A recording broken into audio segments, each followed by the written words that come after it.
Olá, esse é o Conexão Universitária, uma produção do canal Universitário de São Paulo. O objetivo dessa série de programas é despertar o interesse pela pesquisa a partir da entrevista com professores, pesquisadores, alunos, estudantes, amantes da pesquisa em geral. E para hoje nós temos aqui no nosso estúdio a presença do Ari Rocco. Ari Rocco, seja bem-vindo ao canal Universitário de São Paulo. Obrigado, eu que agradeço a oportunidade de estar aqui com você. Obrigado. O Ari Rocco, como a gente chama o Ari, ele é professor, né? A sua formação é interessante. Ele tem duas graduações, né? Uma em administração pública pela GV, outra em jornalismo pela Casper Libero, e também tem duas outras pós-graduações, né? Também na mesma linha que a graduação. O mestrado em administração pela PUC de São Paulo e o doutorado em comunicação. Ari, conta, como é que foi essa parceria aí da administração com o jornalismo, né? Então, na realidade, a coisa aconteceu meio que por acaso, né? Eu, no momento quando você sai do colégio, você sai muito jovem, né? E aí tinha que escolher um curso. Acabei indo para a administração, que muita gente defende que é o curso que todo mundo está indeciso. Você não sabe o que você quer, você vai fazer. E aí fiz administração pública, logo comecei a atuar na área, e aí eu fui resgatar um sonho antigo que era fazer o jornalismo. Né? Na minha época de juventude, onde eu tive que optar, etc., a gente tinha as carreiras clássicas, e o jornalismo não era uma das carreiras clássicas. Né? Então aí depois eu fui, quando já estava trabalhando em empresa, fui atrás de fazer o jornalismo. E aí, como eu também estava atuando em empresa, tinha uma carreira executiva, etc., decidi fazer um mestrado na área de administração, mas trabalhando comunicação empresarial já. Ou seja, já a fusão das duas áreas, das duas áreas. O foco já em trabalhar comunicação dentro das empresas.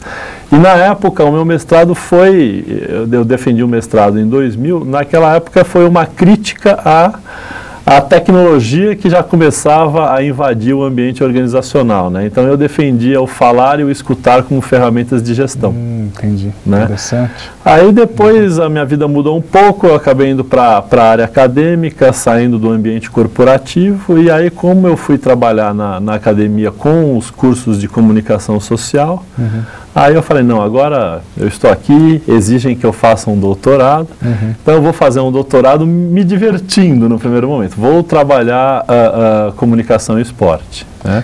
E aí a diversão acabou ficando uma coisa muito mais séria do que eu imaginava, felizmente. Que bom. E aí essa linha, isso que acabou virando a tua linha de pesquisa, né? Até hoje. Que é a gestão do esporte, né? Isso. Que é essa interface que existe entre a administração e o esporte. Fala um pouquinho dessa linha de pesquisa, os objetivos dessa linha de pesquisa, e fala um pouquinho também do teu grupo de pesquisa no Intercom. Tá. Porque quando a gente fala de esporte, pesquisa em esporte, sempre, né, alguém pode torcer um pouco o nariz, né? Que história esquisita é essa, né? E torcem, né? Normalmente as pessoas que pesquisam esporte no país, historicamente, a gente tem superado agora um pouco isso, mas a gente passou por momentos difíceis onde as pessoas, elas no meio acadêmico principalmente, não conseguiam entender que pesquisar esporte era pesquisar um tema sério, né? Porque o esporte tem implicações na cultura, na sociedade, na política do país, etc. Então, durante muito tempo, as pessoas que pesquisavam esporte eram vistas como pesquisadores menores, mas agora, com o desenvolvimento do esporte no país e as várias possibilidades de trabalhar a pesquisa em esporte, isso tem mudado.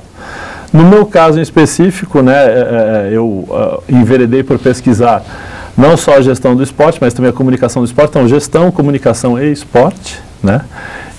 E aí o grupo da Intercom especificamente, ele trabalha com comunicação e esporte. Então, é um grupo que já nasceu, ele nasceu em 98, se não me engano, alguma coisa assim. E aí ele veio se desenvolvendo durante muito tempo. O forte dele era pesquisar o jornalismo esportivo, né? Então, o papel do jornalista, do cronista esportivo, a cobertura, o quanto que a mídia contribuía para que se enxergasse a identidade do brasileiro através, especificamente, do futebol. E aí o que a gente tem sentido esses anos todos no grupo da Intercom é que o grupo está crescendo, e está se diversificando, né? Então agora no Congresso de 2014 a gente conseguiu já ter, por exemplo, uma sessão só sobre comunicação organizacional no esporte. Olha só, nem sempre foi assim, né? Nem sempre foi assim. Teve edições aí que a turma chiou, né? A turma chiou. Por exemplo, em 2012, tema central do Congresso da Intercom era de comunicação e na verdade era a comunicação, não, o esporte, esporte, comunicação e mídia, alguma coisa assim. E aí o tema foi assim fortemente criticado pelos associados da Intercom, tanto que fizeram uma pesquisa para saber se os associados da Intercom tinham gostado do tema e mais, assim, metade tinha gostado e metade não tinha gostado, o que mostra que o esporte é visto como um tema menor de pesquisa. E por que, Ari, por que você acha que o esporte ainda não tem esse peso, essa erudição que a pesquisa...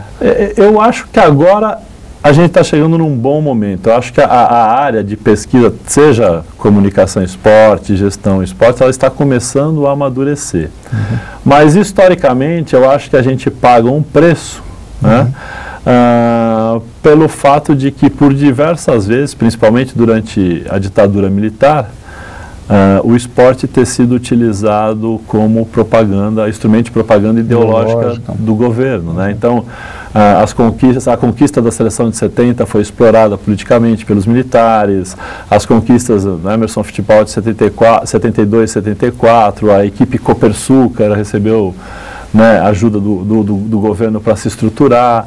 Então, principalmente, né, nas pessoas com tendência mais à esquerda, né, mais críticas ao regime, ficou-se um pouco aquela ideia de que o esporte ele era o circo, né, de toda essa estrutura. Né?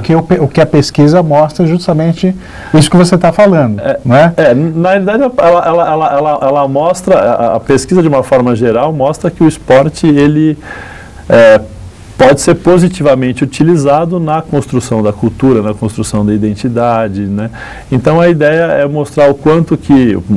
Porque assim, pesquisar esporte é algo muito amplo, né? Porque a gente tem esporte participação, a gente tem esporte inclusão, a gente tem o esporte de alto rendimento, que é esse que é o objeto de estudo da gestão, né, da comunicação do esporte. Então, assim, você tem múltiplas facetas, né? Você pode usar o esporte socialmente para tirar a molecada da rua, para sociabilizar, então, se ele for bem trabalhado, ele é um elemento de forte coesão social, né? Porque ele traz consigo atributos extremamente positivos. Né? E principalmente porque a pesquisa no esporte quebra esses paradigmas que as pessoas estão acostumadas, né? Sem dúvida, sem dúvida. Ari, me fala um pouquinho então da publicação que vocês fizeram então sobre esporte lá pela Intercom, quantos pesquisadores reuniam, um pouco desse trabalho do grupo de pesquisa que é comunicação e esporte, para o pessoal ter uma ideia assim, como é que funciona isso. O nosso grupo de comunicação e esporte lá da Intercom, no comecinho do ano, um pouco antes da Copa do Mundo, a gente se estruturou para fazer uma publicação tentando chamar atenção para diversos aspectos, né, dessa relação comunicação e esporte que seriam trabalhados durante a Copa. Então, discutiu-se o jornalismo pré-Copa, discutiu-se o histórico do jornalismo nas Copas, discutiu-se a comunicação empresarial, patrocínio, etc. Então foram 15 pesquisadores, cada um com um artigo, onde a gente tentava, de uma certa forma, trazer as perspectivas da Copa do Mundo e da relação dela com o país e com a comunicação no país. Então essa publicação, a gente lançou em e-book, e ela está disponível, né, gratuitamente para quem quiser baixar no portal da Intercom, né? Então, que é www.intercom.org.br, né? Então, dentro desse portal da Intercom é só você procurar lá biblioteca, e na biblioteca está lá o livro de comunicação e esporte. Então o título era a Copa do Mundo, né? E aí a gente traçava os desafios e perspectivas para a Copa. Aí a ideia agora, né, é para o resto do ano, começo do ano que vem, lançar um outro e-book falando daquilo que se viu na Copa do Mundo, dessa relação entre comunicação e esporte. Conta um pouquinho para a gente como é que é esse projeto. Bom, esse projeto, na realidade, a gente lançou a proposta dele num edital que no final do ano passado o CNPq abriu especificamente para esporte. Né? Então, o que já é uma evolução. Não, sem dúvida nenhuma, mostra um interesse também do governo em fomentar a pesquisa na área. Então, essa pesquisa está incluída dentro do grupo que eles chamam lá de legado, né, legado dos mega eventos. E a proposta é discutir até que ponto, né, o torcedor de futebol percebe o tão decantado padrão FIFA das novas arenas, né? Então, num primeiro momento, no primeiro semestre agora de 2014, a gente pegou as 12 cidades sedes da Copa do Mundo e aplicamos um questionário tentando identificar aquilo que a FIFA dizia que um estádio tem que ter como ideal para o torcedor. Então, segurança, habitação, alimentação, hospitalidade, estacionamento, acessibilidade. Então a gente pegou todos esses elementos, montamos um questionário e decidimos num primeiro momento aplicar nas 12 cidades sedes aos estádios que não foram utilizados na Copa do Mundo, né? Para saber, olha, o que a gente tinha aqui, entre aspas, de antigo, como é que isso era percebido. Entendi. Né?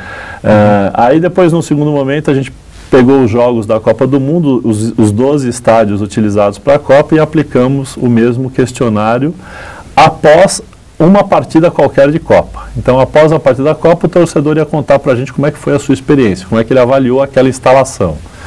E aí, num terceiro momento, que é o que está acontecendo agora nesse segundo semestre, a gente pegou os 12 estádios da Copa, mais nos jogos do Campeonato Brasileiro e estamos entrevistando os torcedores para saber como é que na gestão nossa, na gestão nacional, né, fora do padrão FIFA, como é que a instalação é percebida. Né? Então são três situações diferentes. Três situações diferentes. Na primeira você tem um público que não é o público típico de Copa do Mundo. Na segunda já começa o público da Copa, o público típico da Copa, e na terceira voltam os torcedores antigos, mas num novo espaço. Exatamente. Né, que é o espaço das novas arenas reformadas ou construídas para a Copa do Mundo. E quais foram as hipóteses que vocês foram levantando ao longo da pesquisa? Então, na realidade, os grandes objetivos eram, primeiro, comparar a gestão, né, a gestão FIFA e a gestão nossa da organização de um evento, e no segundo, as instalações, para verificar até que ponto o investimento feito do ponto de vista do torcedor gera uma diferença grande de percepção daquele espaço, né? E aí a gente acabou percebendo algumas coisas, a gente ainda não tabulou, porque a terceira etapa ainda está acontecendo, mas a gente já percebe algumas coisas, né? Então, a gente percebe que o torcedor de Copa do Mundo é diferente do torcedor normal. Tem uma expectativa muito maior a respeito daquilo. Na realidade, ele tem uma expectativa maior do evento, nem tanto do jogo, mas do evento, né? Mas, ao mesmo tempo, ele tem um conhecimento menor, porque poucos frequentavam o estádio regularmente. Não é o habitué, né? Não eram habituês. Então foram muito pelo evento, pela festa, né? Por estar na Copa do Mundo, por colocar depois nas redes sociais, dizer... selfiezinho ali. Eu estive na Copa, olha eu aqui, né? E o jogo em si, né? É lógico que quando joga Brasil, etc., o jogo é importante, sem dúvida nenhuma, porque ele que gera aquilo. Mas na percepção do torcedor, o mais importante era o envolvimento, o ambiente, o espetáculo, né? Agora, quando você pega as duas pontas do Campeonato Brasileiro, aí você tem o torcedor típico, né? O que é o torcedor típico? Aquele que regularmente vai a estádio, aquele que gasta mais tempo durante a semana acompanhando a sua equipe na televisão, no rádio, etc., que consome produtos que é mesmo o torcedor. O clube, para ele, é mais importante que o ambiente. Entendi. Né? Então, são dois públicos completamente diferentes. E o tamanho da amostragem que vocês estão trabalhando? Então, a gente imagina que nessas três fases a gente vai chegar a algo próximo a 9.500, 10.000 pessoas entrevistadas. Isso é bastante representativo, sim, né? Sim. Ele está dando um trabalho danado, mas muito gratificante, né? Ari, eu queria que você falasse um pouco para o nosso público, né, que em princípio está começando ou que já tem alguma experiência, alguma vivência nessa área de pesquisa. Você acabou de falar, é gratificante. Sim, né? sim. E aí, quando a gente se torna pesquisador, a gente se descola um pouco, sim, né, sim, do nosso mundo do dia a dia, seja do mercado, seja da academia, e passa a assumir a pesquisa como algo bastante pessoal. Né? Eu queria que você contasse um pouco dessa tua trajetória, porque você, inclusive, né, passou por várias posições aí ao longo da tua carreira, né? Você foi pró-reitor, né? Você foi coordenador de curso, é professor em várias universidades, então, e agora você está vivendo um momento pesquisador, assim, com mais presença, assim. Fala um pouquinho disso. Eu diria para você, sem nenhum medo de errar, que eu sou, assim, valorizo todas as outras experiências que eu tive, né? Mas eu sou uma pessoa muito mais feliz hoje. Olha só. Né? Porque a pesquisa, ela é trabalhosa, mas ela é muito prazerosa, porque de alguma forma ela representa uma contribuição que você pode dar para algum segmento da sociedade. Né? Então, por exemplo, no meu caso específico, eu comecei como executivo de empresa, daí depois eu fui para a área acadêmica, acabei sendo gestor em instituições. Mas eu diria para você que eu demorei um pouco para me encontrar, mas esse caminho finalmente chegou, né? Porque a gestão acadêmica, ela é muito bom, ela te ensina muita coisa sobre o ambiente acadêmico, mas te tira da pesquisa, né? Infelizmente, não dá para você fazer as duas coisas com a qualidade que você gostaria, né? E a pesquisa, o conhecimento, ele tem um quê de interessante porque ele nunca se esgota, né? Então, isso é que é fundamental, isso que é instigante. Então, eu hoje, e aí, se você me permite, até um conselho para os estudantes que nos assistem, né? Com certeza. Se eu fosse fazer de novo uma faculdade, etc., eu iria fazer iniciação científica, eu iria amolar aqueles professores que se interessassem por pesquisa, porque eu acho que é uma trajetória extremamente importante, extremamente gratificante. Por exemplo, essa pesquisa, inclusive, aqui você é autor, né, de um livro Marketing e Gestão do Esporte, né, publicado pela editora Atlas em 2012. É um livro que está aí, né, à disposição para quem gosta do tema. Está à disposição nas livrarias, mas você acha então que essa pesquisa, por exemplo, que você está desenvolvendo agora, pode também caminhar para um livro? Ou seja, o pesquisador também pode ter um desdobramento como escritor, etc. Não tenha dúvida. Esse projeto dos estádios, né, dependendo dos resultados que a gente obter, a nossa intenção é de alguma forma divulgar, e a gente está achando que talvez o caminho mais interessante, porque eu digo a gente porque a pesquisa não é só minha, né? Eu coordeno, mas a gente tem uma equipe de bolsistas. Quantas pessoas assim fazem parte desse projeto? Conta um pouquinho. Então, na realidade, esse projeto do estádio, a gente tem uma equipe de 8 pessoas, entre professores do mestrado, alunos do mestrado, alunos da graduação, então bolsistas de iniciação científica, então tem vários níveis. A gente tem uma pesquisadora internacional da Universidade do Porto trabalhando no projeto, né? E também em cada cidade sede a gente tem parceiros, né, no processo todo 2 ou 3 pessoas que nos ajudaram efetivamente a coletar os dados. Né? Então, eu não sei exatamente o número de pessoas ao certo que já pesquisaram para a gente, mas 2 pessoas em cada cidade sede, né, para as 11 cidades, porque São Paulo nós mesmos fazemos. A gente tem mais 22 pessoas trabalhando por aí. Ou seja, gerando emprego e renda para as pessoas. Na verdade, assim, o que mais atrai essas pessoas é a possibilidade da pesquisa em si. Né? Eles gostaram muito de ter participado do momento Copa do Mundo. Pelo menos é assim que eles nos agradecem. Mas a nossa ideia, de alguma forma até como uma maneira de agradecer essas pessoas, é que no final, quando a gente tiver os dados tabulados, isso gere uma publicação onde a gente vá falar de cidade por cidade. E aí, aproveitando essas pessoas que nos ajudaram a coletar dados, né, a darem a sua visão do evento. Então a gente ainda está estudando, isso na verdade não foi uma promessa de resultado ao CNPq, né? A coisa para antes disso. A coisa pararia antes disso, mas a gente acha que pode ser uma colaboração interessante para a gestão do esporte, para a sociedade, etc. Quando você fala então dos resultados, né, e isso é uma pesquisa, ela sempre tem uma direção, então ela vai dirigir para um determinado resultado. Sim. Desses resultados que vocês estão já levantando, você pode, assim, em primeira mão aqui, né, porque muita gente, eu gostaria muito de saber dos resultados dessa pesquisa, até porque houve uma grande polêmica a respeito desse tema, com manifestações e tudo mais, né, quanto que o Brasil, né, investiu em recursos nessa área. E aí, quando você coloca isso em questão, a gente fica querendo saber, né, e aí, já dá para divulgar alguma coisa? Não, a gente tem algumas, que assim, a gente ainda tem uma terceira etapa em andamento, né, então a gente ainda não fechou o processo. Mas as duas primeiras etapas a gente consegue perceber algumas coisas que empiricamente para algumas pessoas já parecem meio óbvias, são óbvias, mas a gente constatou. Então, primeiro, que esse público de Copa do Mundo é um público diferente daquele que habitualmente vai a estádio. Isso já é uma constatação. Isso é uma constatação. É um público que teria muito interesse em voltar ao estádio, né, desde que algumas coisas acontecessem, como por exemplo, e aí não são só eles, são os outros torcedores também. Uma das questões que mais aparece que quando a gente pergunta o que te traria de volta ao estádio, é a questão da segurança, né? Então isso é muito forte. Isso está em todas as etapas e é muito forte para quem vai a estádio no país. As pessoas se sentem inseguras. E aí na Copa elas se sentiam absolutamente seguras porque se vendeu, né, vendeu uma imagem de um esquema montado de segurança, etc.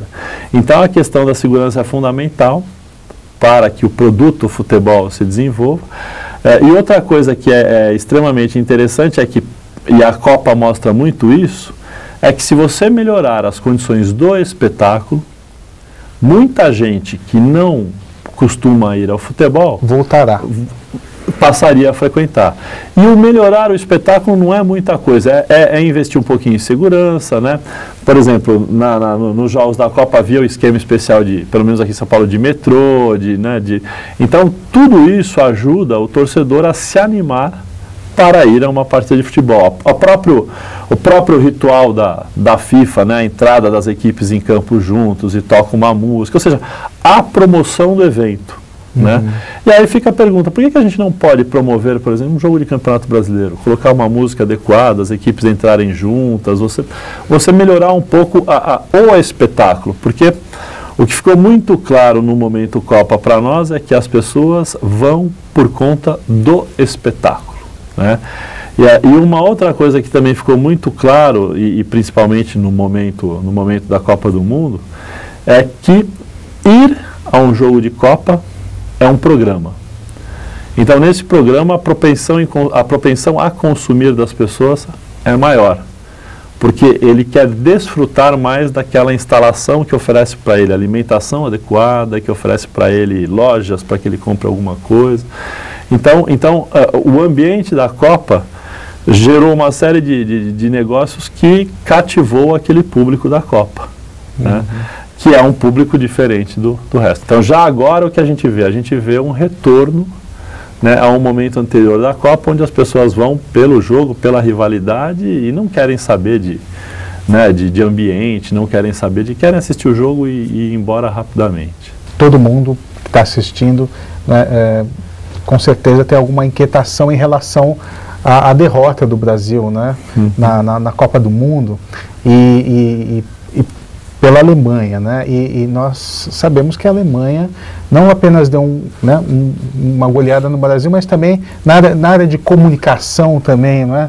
Isso é um assunto que me encanta porque une a comunicação com o esporte e mostra, né, o quanto a questão da gestão da comunicação também é importante na gestão de uma equipe esportiva, né? Então, veja o caso da Alemanha. Tudo foi estrategicamente pensado e combinado com a comissão técnica. Então, não por acaso a Alemanha se concentra no marco zero do Brasil, a Bahia, ou seja, vamos começar a ocupar o Brasil, pela Bahia. Pela Bahia, que é onde o Brasil começou. Então, né? Mas antes de comunicar isso, o que acontece? Por que era importante ficar na Bahia do ponto de vista esportivo e técnico? Porque ali se encontraria as condições climáticas que a Alemanha enfrentaria em todo o Nordeste. Ela treinou no calor, né? Ao contrário do Brasil, que foi treinar na Serra e não jogou nenhuma partida em Porto Alegre e Curitiba, que talvez se o Brasil fosse fazer a primeira fase lá se justificaria, né? Então os alemães conhecem mais o Brasil do que nós mesmos, né?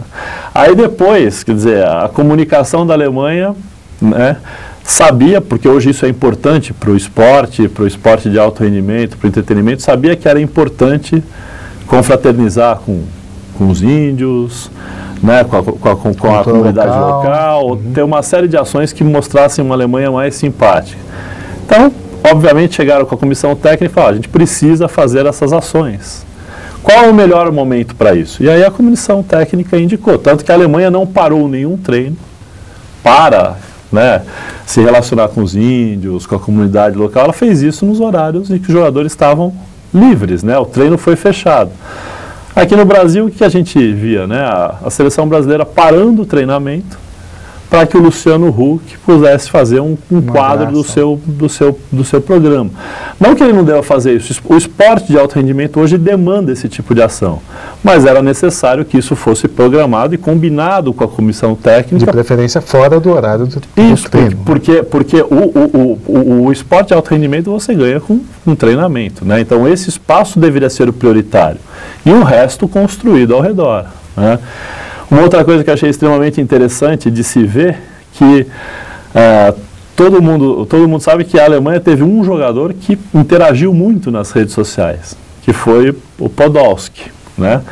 Que era um ídolo da Alemanha de outras Copas, mas hoje ele era um jogador quase que um reserva que nunca entrava. Então, coube a esse reserva fazer o papel de quem? Do agente fomentador ali nas redes sociais, interagir com o público. E o restante estava mais focado na competição, né? Não que não interagisse, mas era um foco prioritário ali em jogar, né? Já no Brasil não, toda hora um selfie do Neymar, um selfie do... Então, isso desconcentra a equipe, né? E o alto rendimento hoje demanda uma concentração, um foco na competição, etc, né?